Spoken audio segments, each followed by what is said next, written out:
기도하고 성경 공부를 시작하겠습니다. 하나님 아버지 감사합니다. 오늘 하나님 말씀을 공부하게 해주셨는데 하나님 말씀을 깨달음으로 세상을 바라보는 우리의 시각이 바뀌게 해주시고 또 역사를 바라보는 시각도 또 우리 자신과 우리 가족과 교회를 바라보는 시각이 하나님의 뜻대로 변화되게 해 주시기를 원합니다. 예수님 이름으로 기도하옵나이다. 아멘. 이번 시간에는 창세기 ESV 성경 공부 마지막 과가 되겠습니다. 창세기 48장부터 50장까지 공부를 하겠는데요. 제목이 죽음과 축복으로 되어 있습니다. 창세기 마지막 장들, 그 48장, 49장, 50장, 이 세 개의 마지막 장은 죽음에 대한 이야기로 끝이 납니다. 야곱의 죽음, 요셉의 죽음, 야곱의 죽음과 장례식, 요셉의 죽음과 장례식. 이야기의 중심 인물이었던 야곱의 족보는 이러하니라 했던 그 족장 야곱이 죽음으로 이제 창세기가 끝나고 또 야곱 족보의 핵심 인물이었던 요셉이 죽음으로 이제 끝을 맺습니다. 그런데 죽기 전에 야곱이 족장으로서 12아들들에게 축복을 하죠. 그 축복을 하고 이제 죽습니다. 또 요셉도 죽기 전에 희망사항을 말하죠. 그 내 해골을 장차 출애굽할 때 가나안 땅으로 가지고 가라 하는 것으로 끝내죠. 그러니까 죽음은 우리가 희망의 끝이라고 생각하지만 창세기에 나오는 야곱과 요셉의 죽음은 희망의 끝이 아니라 희망의 시작이에요. 가나안 땅에서 벌어질 먼 미래의 약속 성취를 바라보면서 마지막 임종 장면이 기록되고 죽음을 맞이하고 있다. 이게 이제 핵심이 되겠어요. 한번 본문을 읽어보겠습니다. 시작. 창세기는 생육하고 번성하여 땅에 충만하라, 땅을 정복하라는 하나님의 축복과 명령으로 시작한다. 이 복은 아담에게서 아브라함과 그의 후손에게로 전수되어 내려온다. 야곱은 전능하신 하나님이 내게 나타나사 복을 주시며 내게 이르시되 내가 너로 생육하고 번성하게 하여 라며 이 복에 대해 언급한다. 자손에 대한 축복은 이스라엘이 이집트 땅에서 생육하고 번성하여 그 땅을 가득 채움으로써 이루어진다. 이와 유사하게 창세기 49장에서 야곱 이스라엘은 그의 자녀들을 축복한다. 이러한 장면은 독자로 하여금 이집트 땅에서 성장한 이스라엘의 새로운 이야기를 맞이할 준비를 하게 한다. 땅에 대한 축복 또한 야곱의 죽음으로 야곱을 매장하기 위해 가나안 땅으로 돌아오는 장면에서 그 전망이 드러난다. 이 얘기는 무슨 얘기인가면요, 아브라함 언약의 핵심이 뭐라 그랬습니까? 창세기 12장부터 50장까지가 아브라함부터 시작되는 족장사 이야기인데 이 족장사의 첫 출발점에서 아브라함 언약이 나오죠. 아브라함 언약의 핵심은 세 가지라 그랬습니다. 후손을 주고 후손에게 땅을 준다. 이걸 묶으면 하나 큰 나라 만들어준다는 얘기고, 또 세 번째 혹은 이제 크게 보면 두 번째는 아브라함을 통하여 만국이 복을 받게 주겠다 하는 이야기죠. 근데 이 아브라함 언약은 어디서부터 출발하는가 하면 사실은 창세기 1장 28절에 나오는 생육하고 번성하여 땅에 충만하라, 땅을 정복하라 라고 하는 최초의 인간에게 주신 명령에서부터 시작이 되는 겁니다. 이 최초의 명령을 아담이 불순종함으로 하나님께서 주신 이 명령을 이루지 못하게 되었을 때 하나님께서는 이후에 창세기 3장 15절을 통하여 여자의 후손을 통하여 이와 같은 일이 다시금 회복되고 성취될 것을 말씀을 하신 거죠. 그래서 아브라함 언약은 바로 창세기에 거슬러 올라가게 되면 1장 28절의 최초의 명령의 성취를 하나님이 아브라함에게 약속을 통해서 이루신다는 뜻이고, 또 창세기 3장 15절에 타락한 이후의 상황 속에서 여자의 후손이라고 하는 인물을 통하여 이 약속을 이루겠다 하는 것이 상세화된 것이라고 볼 수 있겠습니다. 그래서 그 이후에 나오는 이삭이라든지 야곱이라든지 요셉의 생애는 다 하나님의 이 약속을 이루는 과정을 그리고 있다. 이것이 이 창세기 전체 이야기라 그런 뜻입니다. 큰 그림 보겠습니다. 시작. 야곱이 아들들을 축복하고 이집트 땅에서 죽음을 맞이하게 된다. 그러나 이 죽음은 끝이 아니라 이 자손에 대한 약속과 땅에 대한 약속을 전망함으로써 이제 그 미래에 언젠가 이것이 이루어질 것을 바라보는 거죠. 그러니까 더 구체적으로는 지금 이집트 땅에 있으니까 뭐는 성취된 과정에 있어요? 시간이 지나가면서 뭐가 성취됐어요? 후손에 대한 약속은 성취가 된 거죠. 수없는 허다한 무리들이 이집트에서 야곱의 70명 가족으로부터 번성하게 되는 거니까 성취가 일어나는 거예요. 또 요셉을 통해서 애굽 땅까지도 구원받았으니까 요셉을 통한 아브라함 후손을 통한 만국의 복도 부분적으로 성취가 된 거예요. 한 가지 남은 건 뭐예요? 땅에 대한 문제. 이집트 땅에 있으니까. 그러니까 이제 이 마지막 모든 야곱의 죽음과 요셉의 죽음은 뭘 향해 가는가 하면 땅을 향해 가는 거예요. 자, 묵상과 토론 문제. ESV 스터디 바이블 159페이지에서 164쪽을 읽으면 여기에 대한 모든 문제에 완전한 해답은 나오지 않아요. 그냥 이제 그 힌트를 얻을 수 있는 정도가 나오니까 미리 한번 읽어보시는 게 좋겠다. 그런 뜻이고요. 자, 문제를 한번 보겠습니다. 1번 시작. 만일 우리의 초점이 단지 요셉의 해피엔딩 드라마에만 있다고 한다면 창세기 48에서 50장은 어울리는 장면이 아닐 것이다. 그러나 이 본문들은 자손과 땅에 대한 약속과 열방에 대한 복이 어떻게 이루어지고 있는지를 추적해 보여주기 때문에 창세기의 적절한 결론이라 할 수 있다. 48장 1에서 7절에서 야곱은 이전에 루스 베델에서 하나님이 그에게 나타나셔서 약속하신 때를 회상한다. 내게 이르시되 내가 너로 생육하고 번성하게 하여 내게서 많은 백성이 나게 하고 내가 이 땅을 내 후손에게 주어 영원한 소유가 되게 하리라 하셨느니라. 창세기 48장 8에서 22절에 생육하고 번성하여 내게서 많은 백성이 나게 하리라는 축복이 야곱에게서 에브라임과 므낫세에게로 어떻게 흘러가는가?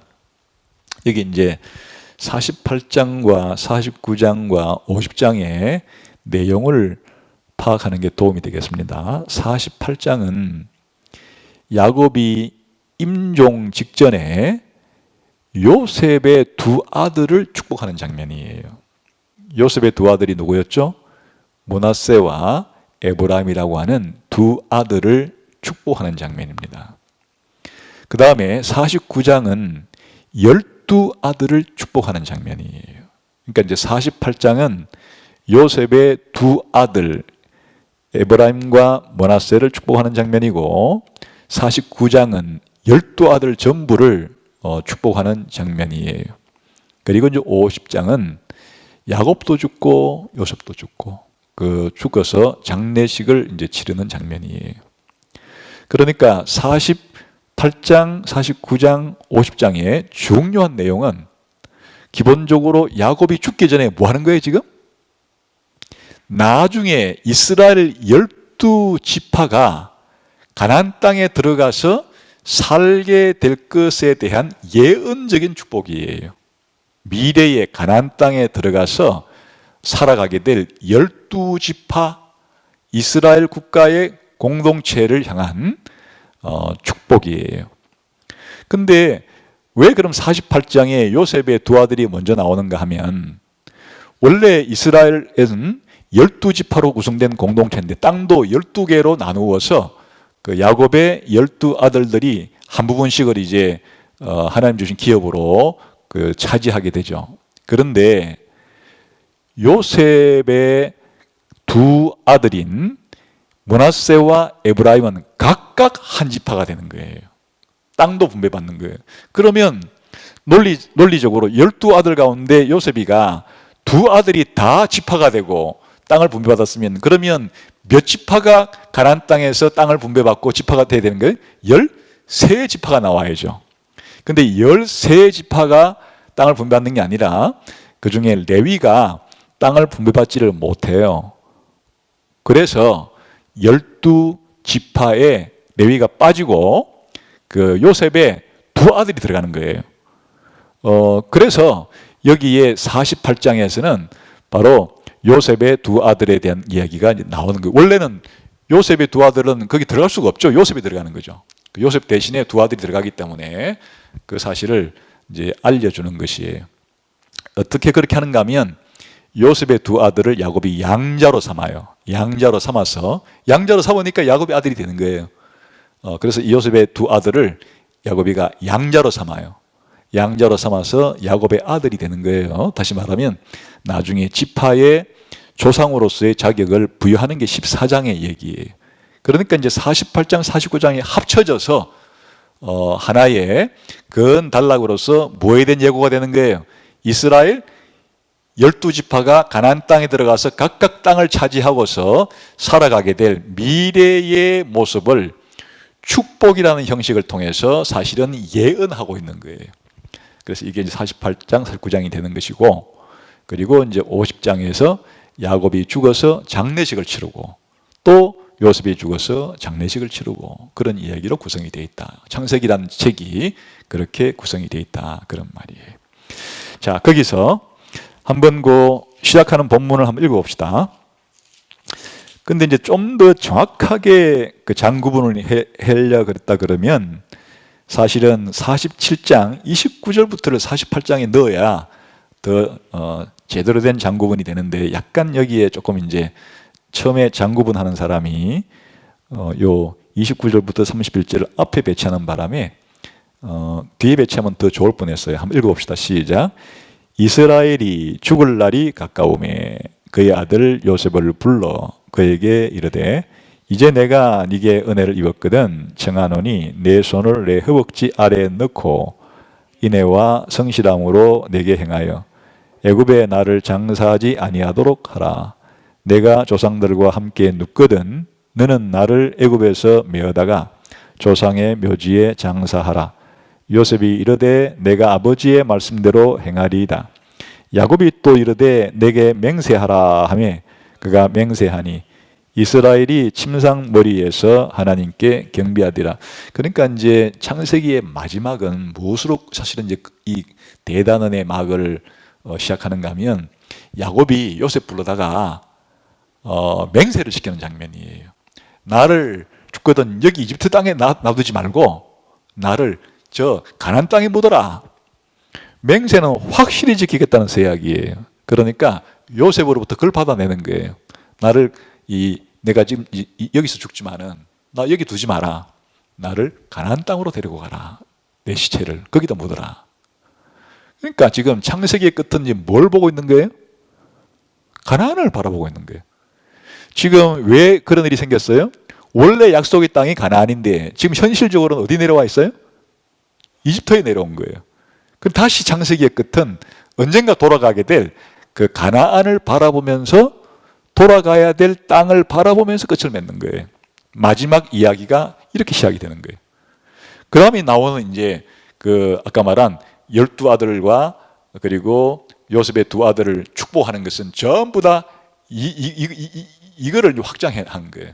자기 야곱의 그 시신만 가나안 땅에 묻어라는 게 아니고 결국에는 이 후손들이 장차 가나안 땅에 들어가서 어떻게 살 것인가에 대한 그런 예고가 된다. 그런 말이에요. 자, 그래서 우선 이제 48장에는 한번 읽어봅시다. 시작. 이 일 후에 어떤 사람이 요셉에게 말하기를 네 아버지가 병들었다 하므로 그가 곧 두 아들 므낫세와 에브라임과 함께 이르니 어떤 사람이 야곱에게 말하되 내 아들 요셉이 내게 왔다 하며 이스라엘이 힘을 내어 침상에 앉아 요셉에게 이르되 이전에 가나안 땅 루스에서 전능하신 하나님이 내게 나타나사 복을 주시며 내게 이르시되 내가 너로 생육하고 번성하게 하여 내게서 많은 백성이 나게 하고 내가 이 땅을 내 후손에게 주어 영원한 소유가 되게 하리라 하셨는데 이 다 무슨 약속이라고 했으면 이런 거를 아브라함 언약이라고 부르는 거예요. 아브라함에게 한 그 약속을 이삭에게도 반복하고 야곱에게도 반복하고 그렇다는 거예요. 근데 야곱에게 처음으로 아브라함 언약을 반복할 때가 언제였어요?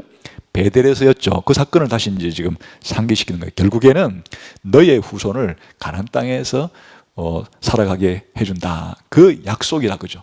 근데 이제 지금 이 문맥이 뭐예요, 지금?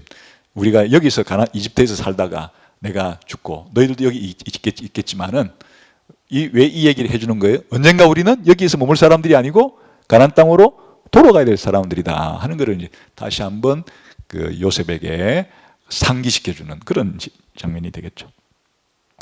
5절 시작. 내가 애굽으로 와서 네게 이르기 전에 애굽 땅에서 네가 낳은 두 아들 에브라임과 므낫세는 내 것이라. 로벤과 시므온처럼 내 것이 될 것이요. 이게 무슨 말인가 하면 양자로 삼겠다는 뜻이에요. 네가 이집트에 먼저 왔는데 거기서 자식을 낳았는데 그 네 자식이 아니고 그 내 자식이다.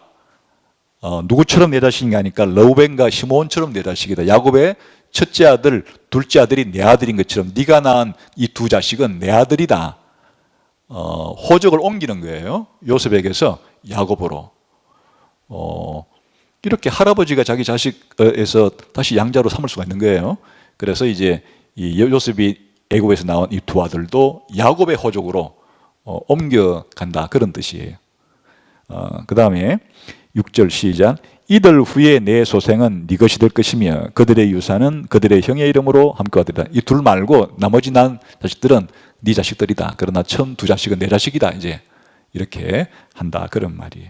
7절 시작. 내게 대하여는 내가 이전에 바단에서 올 때에 라헬이 나를 떠오르는 중 가나안 땅에 죽었는데 그곳엔 에브라까지 길이 아직도 먼 곳이라. 내가 거기서 그를 에브라임 길에 장사했느니라. 이거는 이제 그 라헬은 요셉의 어머니이기도 하잖아요. 요셉의 어머니가 죽어서 여기에 묻었다. 이렇게 지금 설명해 주는 거예요. 그 다음에 이제 8절로 시작. 이스라엘이 요셉의 아들들을 보고 이르되 이들은 누구냐? 요셉이 그의 아버지에게 이르되 이는 하나님이 여기서 내게 주신 아들들이니이다. 아버지가 이르되 그들을 데리고 내 앞으로 나오라. 내가 그들에게 축복하리라. 이스라엘의 눈이 나이로 말미암아 어두워서 보지 못하더라. 요셉이 두 아들을 이끌어 아버지 앞으로 나아가니 이스라엘이 그들에게 입을 맞추고 그들을 안고 요셉에게 이르되 내가 네 얼굴을 보리라고는 생각하지 못하였더니 하나님이 내게 내 자손까지도 보게 하셨도다.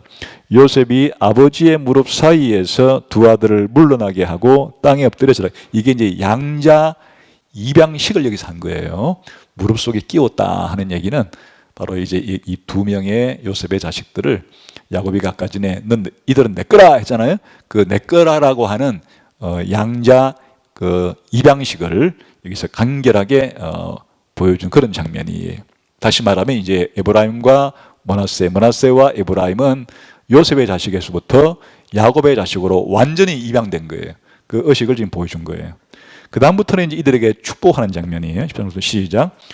오른손으로는 에브라임을 이스라엘의 왼손을 향하여는 오른손을 향하게 하고 이끌어 그에게 가까이 나아가매. 지금 두 번 이끌고 가는 거예요. 한 번 처음 이끌고 갈 때는 야곱의 그 자식으로 입양하기 위해서 이끌고 간 것이고 두 번째는 다시 이제 그 무릎에서 나와가지고 엎드려 절하고 있다가 다시 또 데리고 가는 거예요. 그러니까 지금은 이제 뭐 하려고 데리고 가는가 하면 마지막 임종 직전에 족장이 자식들에게 축복을 해주는 그거 하기 위해서 또 데리고 갔다 그 말이에요. 그래서 15절 시작. 그가 요셉을 위하여 축복하여 이르되 내 조부 아브라함과 아버지 이삭이 섬기던 하나님 나의 출생으로부터 지금까지 나를 기르신 하나님 나를 모든 환난에서 건지신 여호와의 사자께서 이 아이들에게 복을 주시오며 이들로 내 이름과 내 조상 아브라함과 이삭의 이름으로 칭하게 하시오며 이들이 세상에서 번식되게 하시기를 원하나이다. 여기서 세상에서 번식되게 하시기를 원하나이다. 번식에 대한 지금 축복을 해주죠. 그 다음 17절 시작. 요셉이 그 아버지가 오른손을 에브라임의 머리에 얹은 것을 보고 기뻐하지 아니하여 아버지 손을 들어 에브라임의 머리에서 므낫세의 머리로 옮기고자 하여 그의 아버지에게 이르되 아버지여 그리 마옵소서 이는 장자니 오른손을 그의 머리에 얹으소서 했으나 그의 아버지가 허락하지 아니하며 이르되 나도 안다 내 아들아 나도 안다 그도 한 족속이 되며 그도 크게 되려니와 그의 아우가 그보다 큰 자가 되고 그의 자손이 여러 민족을 이루어. 이것도 아무튼 므낫세가 되었건 에브라임이 되었든 간에 그들이 더 많고 적고는 있겠지만 또 뭐 할 거라고요? 엄청난 번식이 일어나게 될 거다 그런 얘기죠. 20절 시작. 그날에 그들에게 축복하여 이르되 이스라엘이 너로 말미암아 축복하기를 하나님이 네게 에브라임 같고 므낫세 같게 하시리라 하며 에브라임을 므낫세보다 앞세웠더라. 지금 이제 한 가지 중요한 사실은 므낫세가 장자고 에나세가 둘째인데 요셉은 어떻게 축복해 주길 바랐는가 하니까 오른손으로 므낫세 머리에 얹고 왼손으로 에브라임 머리에 얹어서 그렇게 축복해 주기를 바랐는데 야곱은 눈을 어두웠음에도 불구하고 손을 어깨 맞아가지고 오른손으로 에브라임 머리에 왼손으로 므낫세 머리에 해서 장자권을 어디다 옮겨놓은 거예요? 동생인 에브라임 쪽으로 지금 옮기게 된 과정을 이렇게 지금 말하고 있는 거죠. 자, 21절 시작. 이스라엘이 요셉에게 또 이르되 나는 주구나 하나님이 너희와 함께 계시사 너희를 인도하여 너희 조상의 땅으로 돌아가게 하는, 이 뭐에 대한 약속에 지금 복을 주는 거예요? 땅에 대한 약속을 또 복으로 축복하는 거예요. 그 다음에 22절 시작. 내가 네게 네 형제보다 세겜 땅을 더 주었나니 이는 내가 내 칼과 활로 아모리 족속의 손에서 빼앗은 거예요. 요셉에게는 특별 하사품, 자기가 아모리 땅에서 빼앗은 그 땅은 요셉에게 개인적으로 준다. 이렇게 땅에 대한 이야기로 마무리돼요. 축복이라는 게 뭐예요? 그러니까 아브라함에게 약속한 너의 후손을 하늘의 별처럼 땅의 모래알처럼 많게, 그렇게 티끌처럼 많게 해서 그 족속에게 가나안 땅을 선물로 준다. 그게 아브라함 약속인데, 이제 그 약속을 야곱이 죽을 때 누구에게 지금 반복해주고 있는 거예요?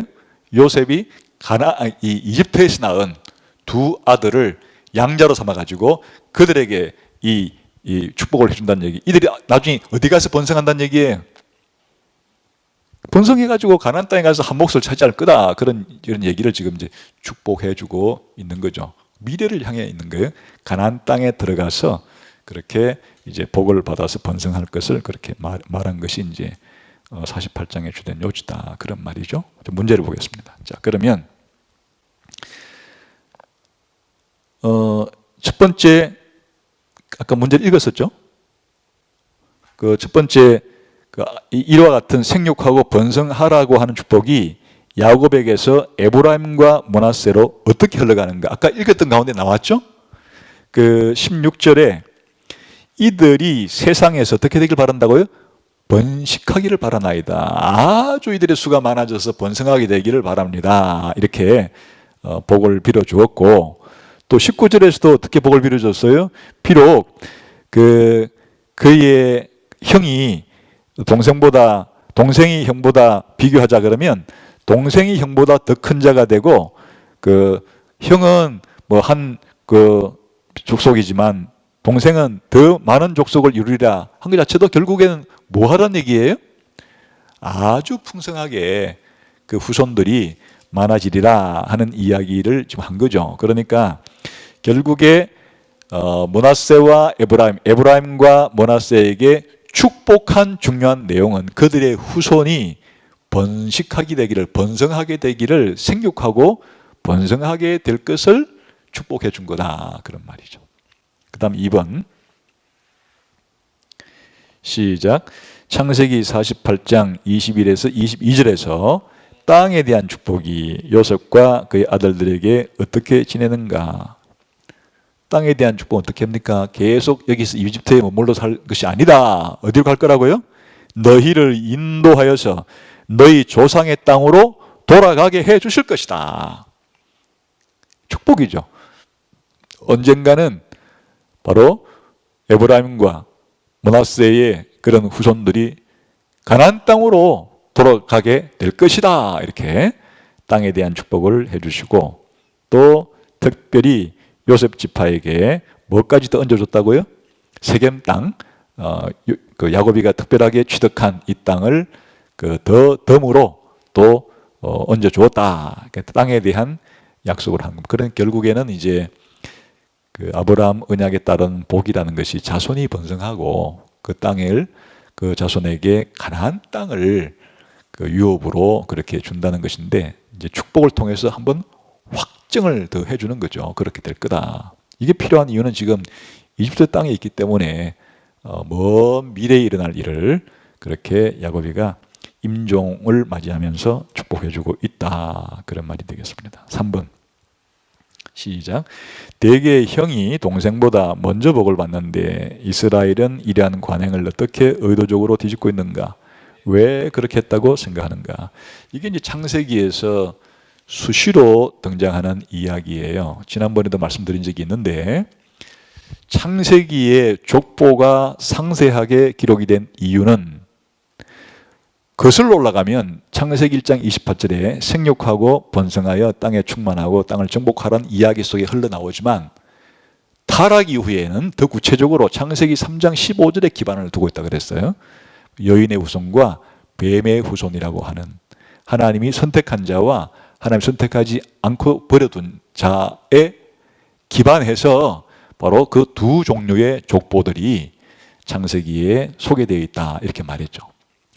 그런데 이 특별히 하나님이 선택한 자의 족보, 하나님께서 여인의 후손의 족보로 선택한 족보는 아담부터 노아까지 창세기 5장에서 그냥 수직적으로 10대를 쭉 이어가요. 특별한 언급이 없을 때는 그 언급들이 전부 다 누굴 가리키는 거예요? 장자를 가리키는 거예요. 그러나 첫 번째 가인이 아담의 장자였는데 가인이 탈락되고 그 다음에 둘째 아벨은 죽었고 그 셋째인 셋이 아담으로부터 셋으로 내려오기 때문에 그때 처음부터 자연적인 출생의 장자가 아니라 동생이 하나님의 선택을 받은, 그러니까 아담 2대 때부터 그런 일이 일어났죠. 그 다음부터 쭉 내려올 때는 특별한 언급이 없으면 누가 되는 거예요? 그냥 그때 장자 명단이에요. 그리고 이 노아로 이어오고 또 노아부터 아브람까지 이어올 때도 특별한 언급이 없으면 장자로 내려오는 거예요. 그러나 이제 특별한 언급이 있을 때는 원래 자연적인 출생으로 장자가 이 언약 계승권, 그 여자의 후손의 족보에 들어갈 그와 같은 것을 하나님께서 뒤집어서 동생에게 그런 권한을 이제 주는 거예요. 그것이 가장 생생하게 드러났던 때가 언제예요?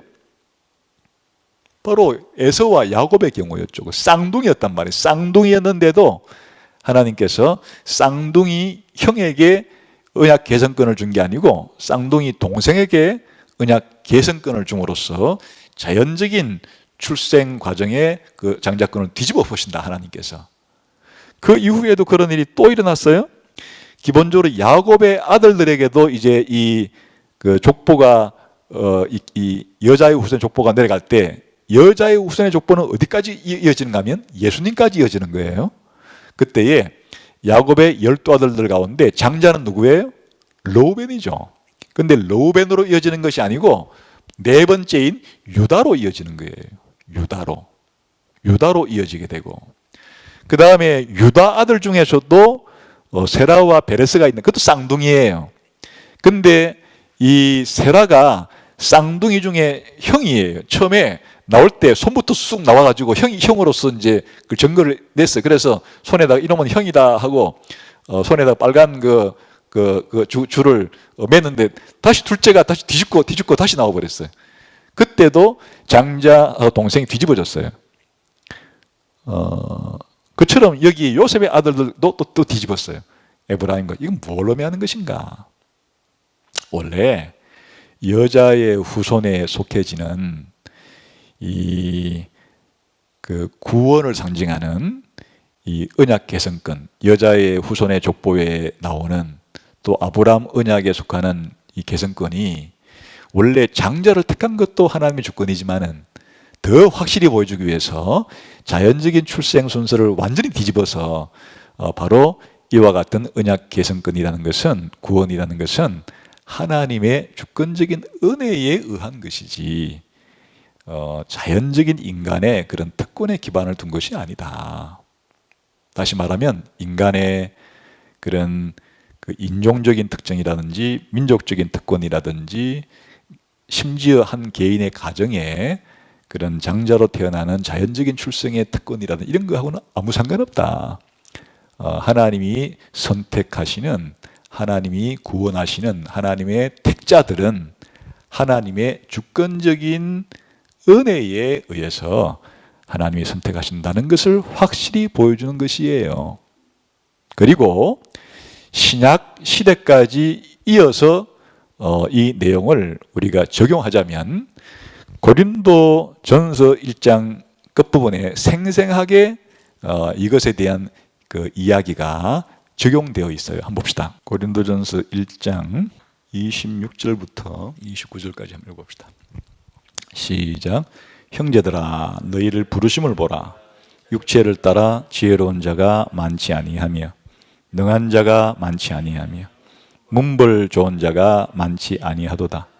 그러나 하나님께서 세상에 미련한 것들을 택하사 지혜 있는 자들을 부끄럽게 하려 하시려고 세상에 약한 것들을 택하사 강한 것들을 부끄럽게 하려 하시며 하나님께서 세상에 천한 것들과 멸시받는 것들과 없는 것들을 택하사 있는 것들을 폐하려 하시나니 이는 아무 육체도 하나님 앞에서 자랑하지 못하게 함이니라.